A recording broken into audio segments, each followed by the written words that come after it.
Okay, at the end of a play, so I've just moved it up. Got a first down here at the 40-yard line. Move the markers over here. Before any timing can start, you've got to separate your teams. So, 40-yard line's the line of scrimmage. Offense has 40 seconds to set up. So start the clock. 40 seconds. The center has to be on the line of scrimmage. Everyone else has to be a half yard off the line of scrimmage. His helmet overhangs the base, so this helmet has to be a half yard back off the line. So, receivers have to be on the line. And just like in the NFL, you need to have 5 down linemen on the line. You need to have a receiver on each side. Like in this case, I got a tight end and a receiver. And everybody else has to be off the line. And I call set. And if it didn't take 40 seconds, that's fine. I'm set. Defense only has 10 seconds. Since I'm doing this myself, it's going to take a lot longer than 10 seconds. In a game situation, the defense better be setting up while the offense is setting up.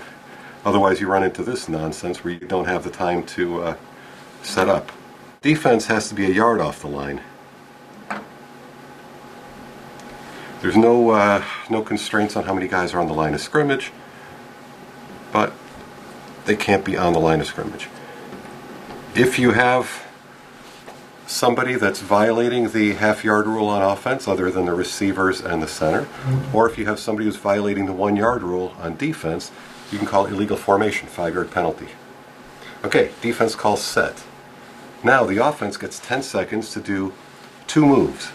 They could do 2 pivots, for example, or they can do, in this case, a move and a pivot.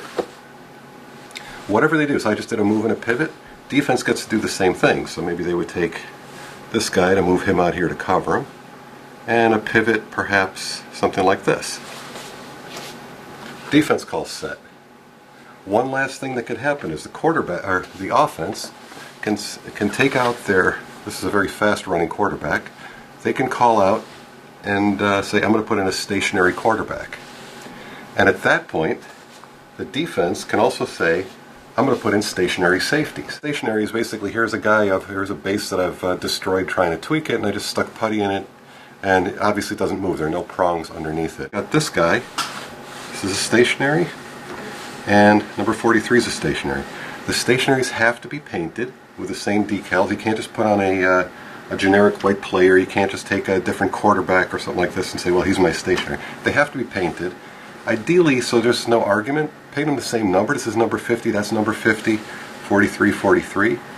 And these guys sit in the back here. So basically, the guy who substitutes him, I put him in that corner. This guy who substitutes him, I put him in this corner. You could put the fast-moving guys in after, let's say this guy gets open, he completes a pass, and at that point you can put him in and you can substitute this guy back in, so you have these 2 guys that'll help keep this guy from getting a long gain.